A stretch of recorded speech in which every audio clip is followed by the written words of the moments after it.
content or topic is a continuation po tayo, mga ka-PLC, into our proportional, integral, and derivative control. And we will monitor it to our RTIS or real-time information system, trends monitoring systems. So, let's go.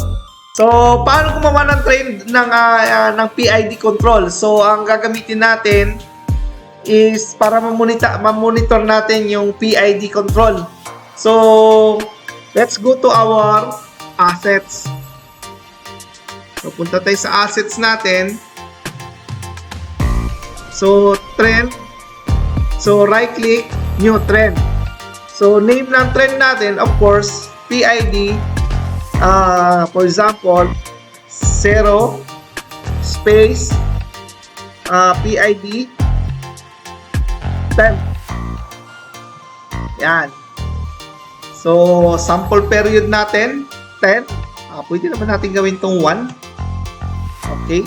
Next. One sample period. Okay na. Pwede na siguro sa 10 yan. Mamaya 10. Then, next tayo. Of course, i-add natin. Sino i-add natin? Kukunin natin si set point value at saka si process value. So, ang ano natin is si set point value. So, kukunin natin set point value. Or si PB muna, or si CB and PB. So, hanapin natin kay PID temp. Okay. So, kukunin muna natin si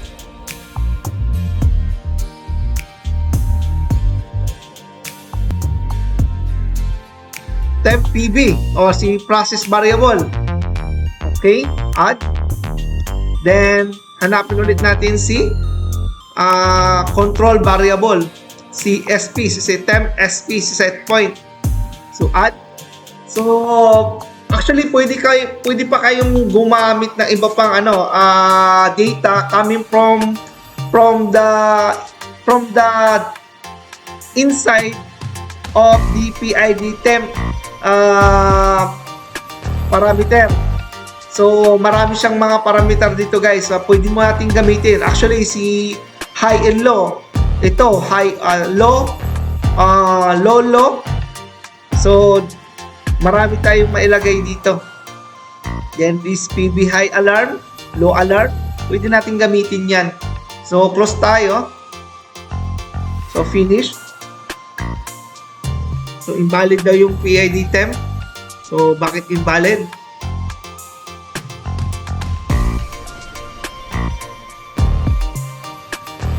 Okay, finish. Okay. Nakita ko na kung bakit invalid. Okay. 0 space, dapat ganyan. Finish. Or underscore. So, pwede yan. Underscore 01 PID. Underscore 01. Pwede itong ganito. Yan. So, ito na yung ating PID. Yung ating trend control. So, punta tayo sa chart properties. Sa chart properties, so, name and description ng ating trend. Then, general. So, wala tayong masyadong gagalawin sa general. Standard lang yan. So, sa display natin, ang display ko, ano bang gusto mong display? Itong background natin, gawin natin black o something na pwede mong gamitin. So, pwede na tayong mamili dito. Even the font style, everything is there already. Then, yung ating record per pen, 200. Tingnan natin ito mamaya. So, ito lang yung makikita natin sa parameter ng ating display. Sa pen naman, so, ano yung PB natin? Ano yung PB natin? So, ang PB natin is tama yan, is 0 degree to 100 degree maximum. So, okay lang yung ating set point. Set point din natin, ganun din. So, sa x-axis, so sa x natin, So, pwede natin gamitin tong kung start a date. Pwede natin yan. So, time span natin, pwede natin, for example, is, per minute tayo. 2 minutes, pwede din yan. Then, yung x-axis. So, galawin natin itong preset value kasi ito ang kailangan natin. So, wala na tayong masyadong gagalawin dito. So, apply tayo, okay. Then, okay. So, nasaan yung ating set value? So, set value natin is nasa, as you can see dito, 0 to 100. So, run natin. Para makita natin yung ating value. So, ang value natin is yung blue is PV. So, bakit nandun ang PV natin? So, nandun yung PV natin.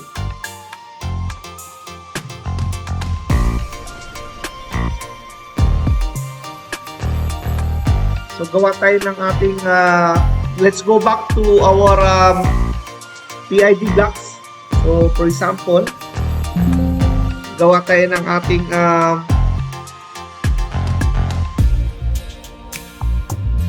5%, for example, yung ating proportional and 5 also in our integral gain.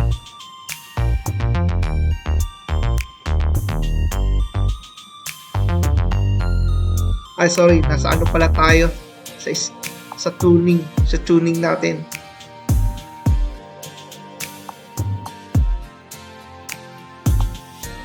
Okay.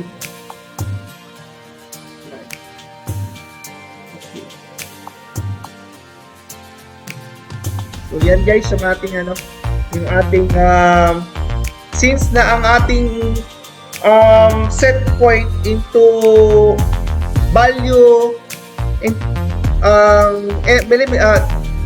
let's go back to our right click, chart properties, and to display x-axis.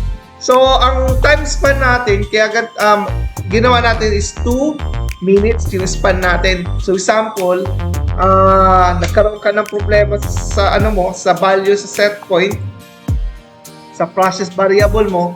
So, tumaas yung degree ko into around 37 o higher to 40.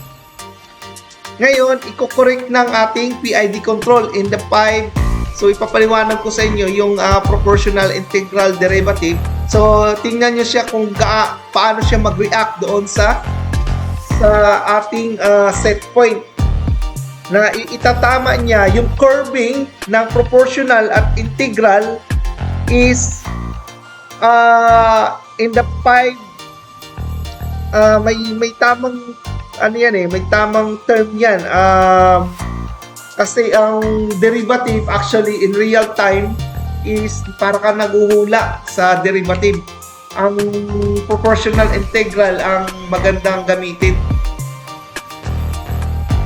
So, kung bibilisin natin yung ating trending, so, Control T tayo. So, pabibilisin natin yung ating transmission signal. Let's try to make it seconds and, for example, 20. Apply. Okay.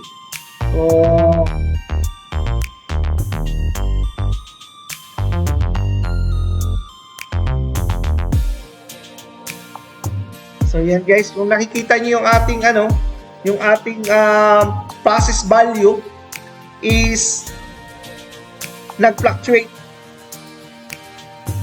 So ang gagawin ni control valve, kasi ang set point natin is maintain lang into ilan ba yung set point natin? So ang set point natin is 30 degree.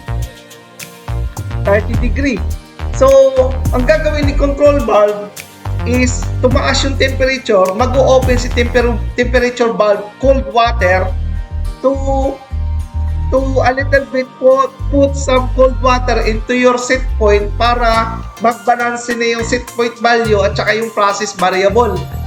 So, yan ang trabaho ni proportional integral is to correct the set point, to correct the time of correcting the set point. So, yun pala yung naalala ko na yung correct term. Yung proportional and integral and derivative is the time of how to correct the set point.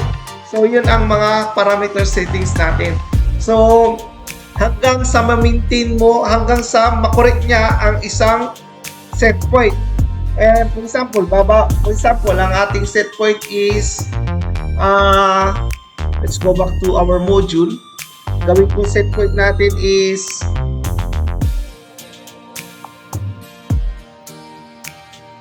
25. 25. Okay. So, meron din siyang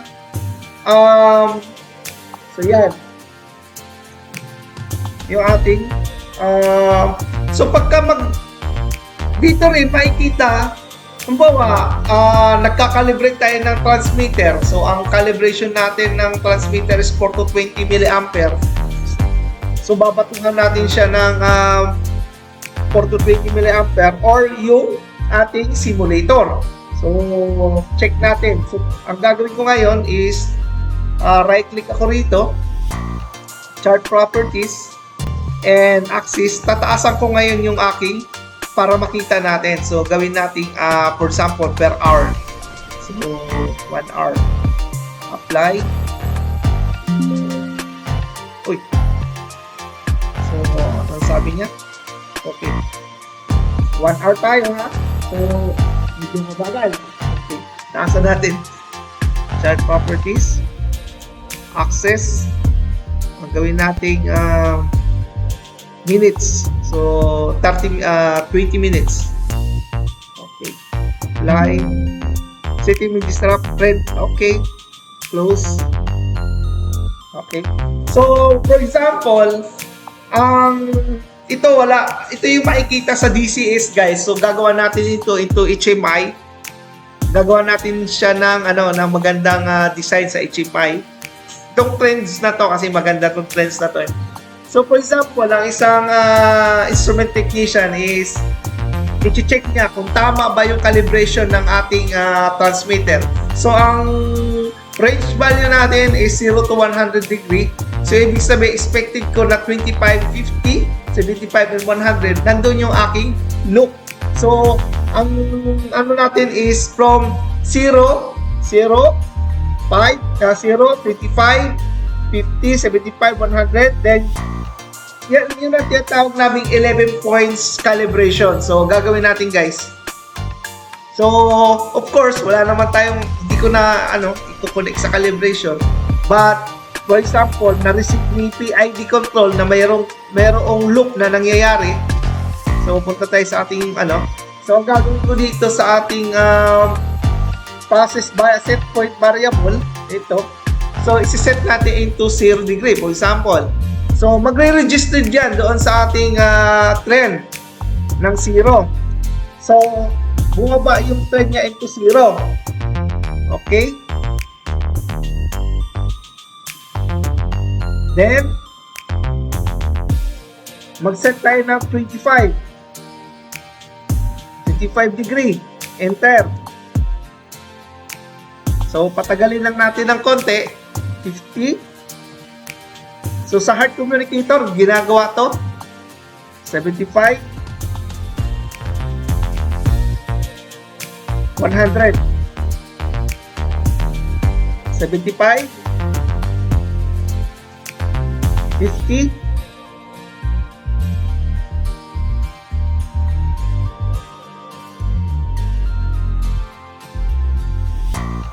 25.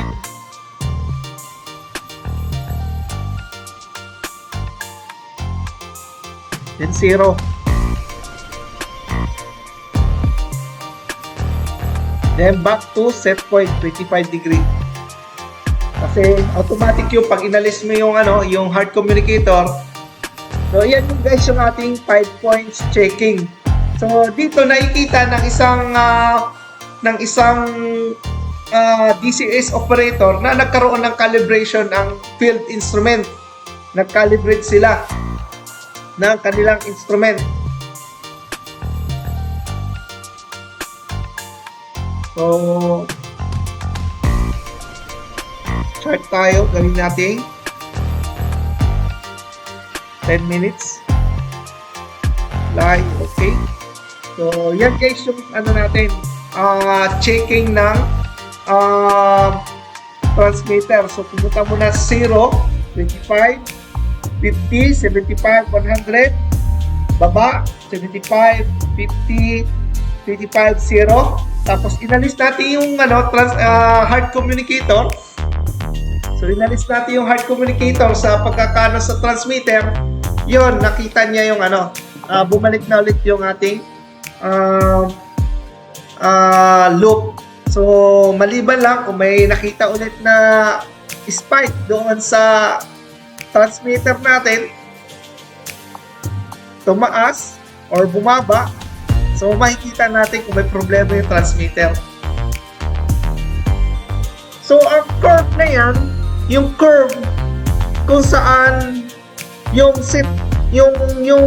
process variable is hinahabol yung set point is yun ang tinatawag nating proportional, integral, and derivative.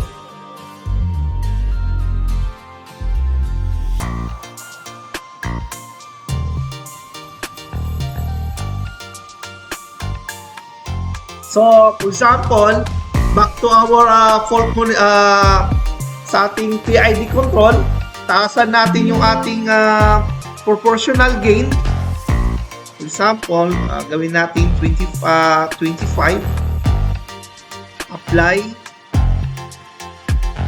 And okay. So, go back to our so, nagkaroon tayo ng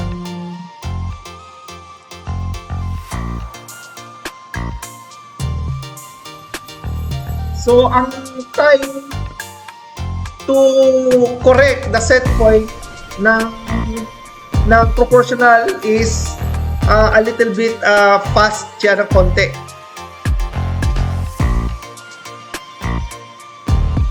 Yung tawag doon kasi medyo yung natin, yung tawag dito, yung kanyang pagbabato ng trend is yung spike niya is yung milliseconds mabilis. Hanapin natin yung kanyang set point. Yung tawag doon is yung time on time sa derivative yun sa derivative control. So ipapaliwanag ko yun sa inyo ng mas maganda guys in time na pupunta tayo sa proportional integral derivative. So dito pinakita ko yung function ng ating PID control loop, PID control instruction, and our trend. So yun guys, again maraming salamat sa mga nanood at mga nag-subscribe ng aking YouTube channel. Sana dumami pa yung subscriber natin. So thank you so much guys. So inimbitahan ko po dito yung mga college students natin sa Pilipinas is sana manood kayo ng aking YouTube channel para at least mayroon kayong idea what is the real industry kung mapunta kayo sa malalaking kumpanya like oil and gas, petrochemical, and manufacturing, and even the power industry. So thank you so much guys for watching. At lahat po ito ay dadali namin sa Pilipinas. Ituturo namin sa inyo one-on-one or hindi kayo gagraduate ng kulang ang knowledge nyo about industrial automation. So, thank you so much guys.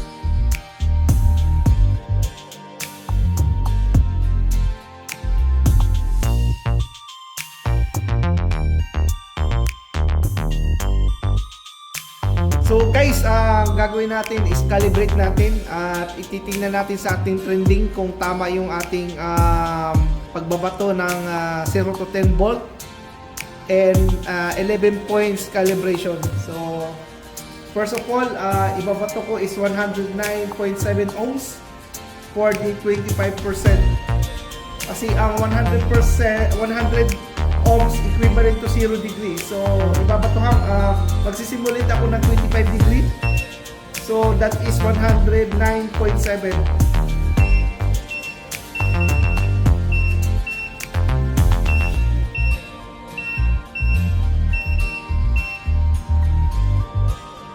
So, nakita nyo guys na ang trending natin is nasa 25 degree. Then, magsisimulate ulit ako ng 119.4 ohms.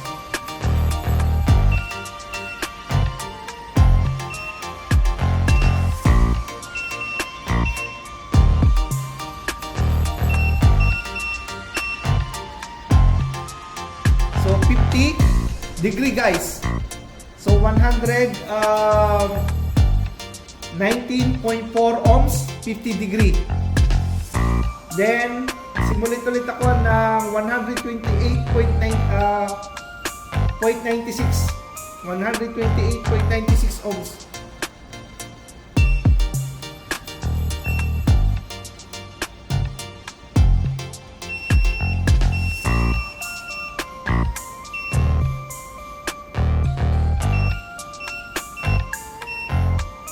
So, 75%.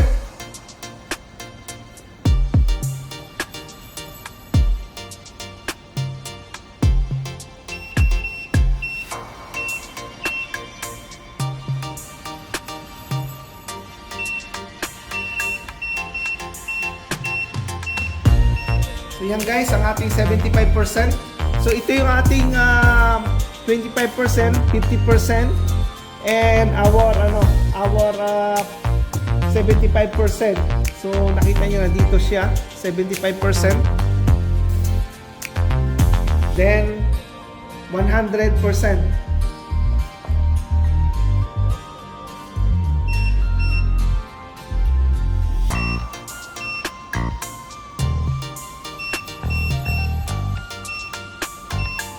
So, yan guys, ang 100%. So, back again to 75%.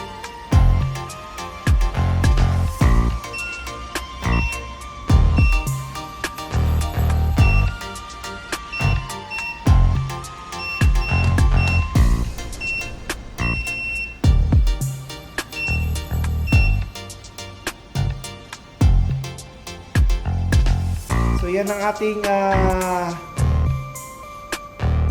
75%, 50%.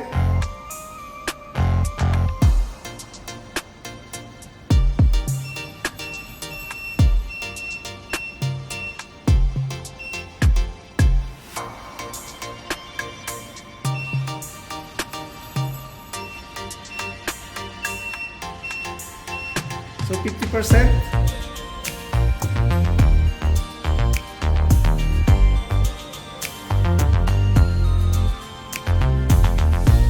And 0 degree.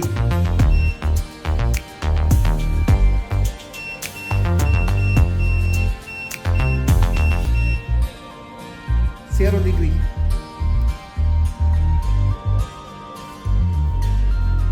So, hindi pala natin na-simulate ang 25%. So, back to 25%.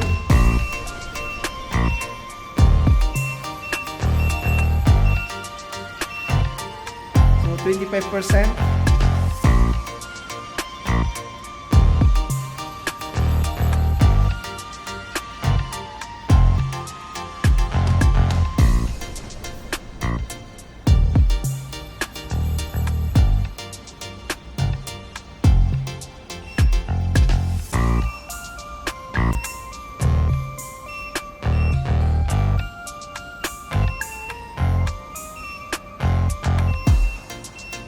%.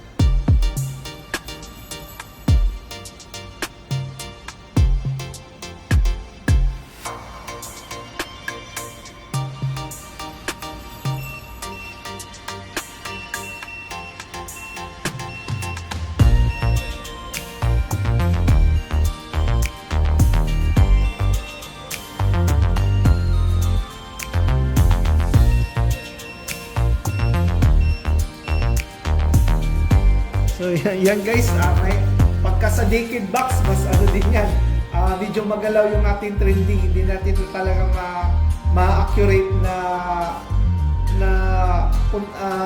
magsiset kagad ng 75 degree or something kasi nagsisimulit tayo by ohms. Kung yan ay 4 to 20 milliampere at isisimulit natin to hard communicator, maganda ang dating yan, katulad nito. So for example, ang gagamitin nating magsisimulate tayo ng 0, 25, 50 degree, 75, 100, 75, 50, 25, 0, then back to set point 50 degree. Then if you check that on the trend, maganda ang pagkakasimulate mo. So pagka ganyan guys, actually sa oil and gas industry, mahalata mo na if yung technician is nag-simulate through hard communicator or nag-simulate talaga through temperature simulator, kasi makikita yan ng supervisor. Actually, mahuhuli ko siya kung nandadaya siya sa calibration or ginagawa niya yung tama yung kanyang ang kanyang trabaho. Kasi kung yan ay nag-simulate from the temperature simulator, magalaw ang niyan, ang trending. Unlike kasi nagbabago-bago ka ng ng value mo eh. So, ito yung magandang simulation na ginagawa talaga ng field technician compare sa 4 to 20 milliampere lang. Actually, parehas naman siya calibration, pero ang correct procedure kasi ng ating calibration is isisimulate mo through simulator or pressure or something na sa heart drop calibrator or sa pressure calibrator, not in the 4 to 20 milliampere simulation. So yan, makikita mo kung yan ay ito ginawa niya through hard communicator, then ito ay sa simulation ng ng ating temperature simulation talaga.